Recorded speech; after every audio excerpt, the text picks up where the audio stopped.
Firman Tuhan Harian. Pekerjaan penaklukan saat ini adalah pekerjaan yang dimaksudkan untuk memperjelas hal yang akan menjadi kesudahan manusia.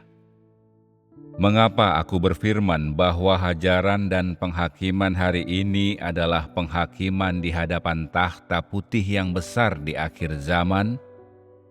Tidakkah engkau mengerti ini? Mengapa pekerjaan penaklukan adalah tahap terakhir? Bukankah untuk memperlihatkan bagaimana setiap golongan manusia akan berakhir? Bukankah ini memungkinkan semua orang dalam proses pekerjaan penaklukan hajaran dan penghakiman, menunjukkan corak aslinya dan sesudah itu dikelompokkan menurut jenisnya? Alih-alih mengatakan bahwa pekerjaan ini menaklukkan umat manusia, akan lebih baik bila mengatakan bahwa pekerjaan ini menunjukkan cara setiap golongan manusia akan berakhir. Demikianlah, pekerjaan ini menghakimi dosa mereka dan kemudian menunjukkan berbagai golongan manusia. Dengan demikian, memutuskan apakah mereka jahat atau benar. Setelah pekerjaan penaklukan, datanglah pekerjaan memberi upah yang baik dan menghukum yang jahat. Orang yang sungguh-sungguh taat, artinya ditaklukkan sepenuhnya, akan ditempatkan pada langkah berikutnya untuk menyebarkan pekerjaan itu ke seluruh alam semesta. Yang tidak ditaklukkan akan ditempatkan dalam kegelapan dan ditimpa malapetaka. Dengan demikian, manusia akan dikelompokkan menurut jenisnya. Para pelaku kejahatan dikelompokkan bersama yang jahat, tidak akan pernah lagi melihat sinar matahari. Sedangkan orang benar dikelompokkan bersama yang baik untuk menerima terang dan hidup selamanya dalam terang itu. Akhir dari segala sesuatu sudah dekat. Kesudahan manusia telah ditunjukkan secara jelas di depan matanya, dan segalanya akan dikelompokkan menurut jenisnya. Lalu bagaimana orang-orang bisa lolos dari pengelompokan ini? Penyingkapan tentang kesudahan dari setiap golongan manusia dilakukan ketika akhir dari segala sesuatu yang sudah dekat. Dan itu dilakukan selama pekerjaan penaklukan seluruh alam semesta, termasuk semua pekerjaan penaklukan yang dimulai dengan pekerjaan saat ini. Penyingkapan tentang kesudahan dari seluruh umat manusia dilakukan di hadapan takhta penghakiman, dalam proses hajaran, dan dalam proses pekerjaan penaklukan pada akhir zaman. Pengelompokan orang menurut jenisnya tidak mengembalikan orang ke golongan asalnya. Alasannya, karena ketika manusia diciptakan pada saat penciptaan dunia, hanya ada satu jenis manusia, yaitu laki-laki dan perempuan. Tidak ada banyak jenis yang berbeda. Hanya setelah beberapa ribu tahun kerusakan, barulah muncul berbagai golongan manusia. Ada yang berada di bawah wilayah kekuasaan setan yang cemar, ada yang di bawah wilayah kekuasaan setan yang jahat, dan beberapa yang mengikhtiarkan jalan kehidupan berada di bawah wilayah kekuasaan yang maha kuasa. Hanya dengan cara inilah berbagai golongan secara bertahap mulai timbul di antara orang, dan orang memisahkan diri ke dalam beberapa golongan di dalam keluarga besar manusia. Semua orang memiliki bapa leluhur yang berbeda, tetapi bukan ini yang menyebabkan setiap orang tidak berada di bawah kekuasaan mutlak yang maha kuasa, melainkan pemberontakan manusia yang sudah melampaui batas. Penghakiman yang benar menyingkapkan jati diri setiap corak pribadi. Tiada yang dibiarkan tersembunyi. Di dalam terang, corak asli setiap orang terlihat jelas. Pada saat ini, manusia tidak lagi seperti sedia kala. Kemiripan asli leluhurnya sudah lama lenyap sebab keturunan Adam dan Hawa yang tak terhitung jumlahnya telah lama dikuasai iblis. Tidak pernah lagi mengenal terang surga. Dan karena manusia telah dijejali dengan segala macam racun iblis. Begitulah orang mendiami tempat-tempat tujuan yang sesuai baginya. Lagi pula, berdasarkan racunnya yang beragam itulah, mereka dikelompokkan menurut jenisnya. Artinya, mereka dipilah berdasarkan sejauh mana mereka ditaklukkan hari ini. Kesudahan manusia bukanlah sesuatu yang telah ditetapkan sejak penciptaan dunia.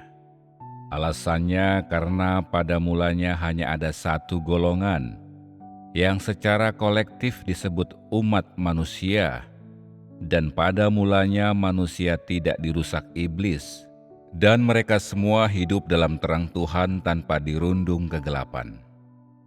Tetapi setelah manusia dirusak iblis, segala corak dan jenis orang yang berasal dari keluarga yang secara kolektif disebut umat manusia dan terdiri dari laki-laki dan perempuan menyebar ke seluruh dunia. Mereka semua dituntun oleh leluhur mereka untuk menyimpang dari leluhur mereka terdahulu, umat manusia yang terdiri dari laki-laki dan perempuan, yaitu Adam dan Hawa mula-mula, leluhur mereka terdahulu. Pada waktu itu, satu-satunya bangsa yang dituntun oleh Yahweh untuk hidup di bumi hanyalah orang Israel. Orang-orang dengan pelbagai corak yang muncul dari seluruh Israel, artinya dari suku bangsa asli. Lantas kehilangan kepemimpinan Yahweh. Bangsa mula-mula ini buta sama sekali perihal dunia manusia, kemudian pergi bersama leluhur mereka untuk menduduki wilayah yang mereka rebut. Sejak itu hingga kini. Begitulah, mereka masih belum paham perihal cara mereka menyimpang dari Yahweh dan bagaimana mereka telah dirusak sampai hari ini oleh segala macam setan yang cemar dan roh-roh jahat.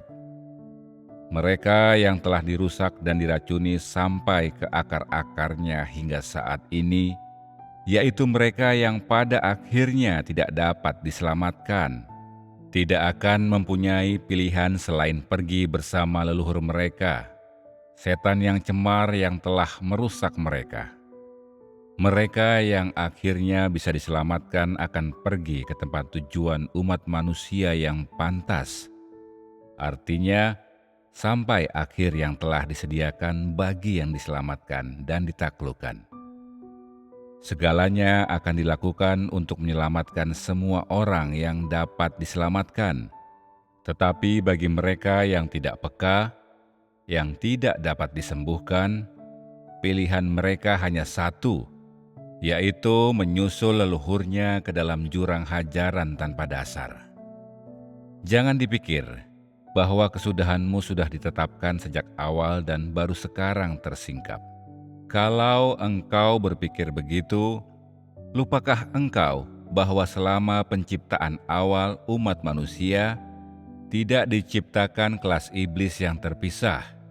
Lupakah engkau bahwa hanya ada satu jenis umat manusia, terdiri dari Adam dan Hawa, artinya hanya pria dan wanita yang telah diciptakan? Jika sejak semula engkau merupakan keturunan iblis, tidakkah itu berarti bahwa ketika Yahweh menciptakan manusia, diciptakannya pula kelompok iblis? Mungkinkah ia melakukan hal seperti itu? Ia telah menciptakan manusia demi kesaksiannya, demi kemuliaannya. Ia telah menciptakan manusia. Mengapa ia dengan sengaja menciptakan suatu kelas keturunan iblis untuk menentang dia sebebasnya? Mungkinkah Yahweh melakukan ini? Jika ya, siapakah yang sanggup mengatakan bahwa ia adalah Tuhan yang benar? Apabila saat ini aku katakan bahwa sebagian dari engkau sekalian akan pergi bersama iblis pada akhirnya, itu tidak berarti engkau sudah bersama iblis sejak awal. Sebaliknya, itu berarti engkau telah tenggelam begitu dalam sehingga kalaupun Tuhan telah mencoba menyelamatkanmu, engkau masih gagal memperoleh keselamatan itu. Tiada pilihan lain kecuali mengelompokkan engkau bersama iblis. Alasannya adalah semata-mata karena engkau tidak dapat diselamatkan, bukan karena Tuhan tidak berlaku benar terhadap engkau. Artinya, bukan karena Tuhan dengan sengaja menetapkan nasibmu sebagai jelmaan iblis, lalu mengelompokkan engkau bersama iblis dan dengan sengaja menghendaki engkau menderita. Itu bukan makna terdalam dari kebenaran pekerjaan penaklukan. Kalau itu yang engkau yakini, alangkah timpangnya pengertianmu. Tahap akhir penaklukan ditujukan untuk menyelamatkan, juga menyingkapkan kesudahan orang. Selain itu, untuk menyingkapkan kemerosotan orang melalui penghakiman, dan dengan demikian menjadikan mereka bertobat, bangkit, dan mengejar kehidupan serta jalan kehidupan manusia yang benar. Penaklukan juga ditujukan untuk menggerakkan hati orang yang mati rasa dan bebal, dan untuk menunjukkan pemberontakan batin mereka melalui penghakiman. Meskipun demikian, jika orang masih tidak dapat bertobat, masih tidak dapat mengejar kehidupan manusia yang benar, dan tidak dapat membuang semua kerusakan ini, mereka akan menjadi objek yang akan ditelan iblis dan tidak akan tertolong. Inilah arti penting penaklukan, untuk menyelamatkan orang dan menunjukkan kesudahan mereka. Akhir baik, akhir buruk, semuanya disingkapkan dengan pekerjaan penaklukan. Entah orang akan diselamatkan atau dikutuk, semuanya tersingkap selama pekerjaan penaklukan.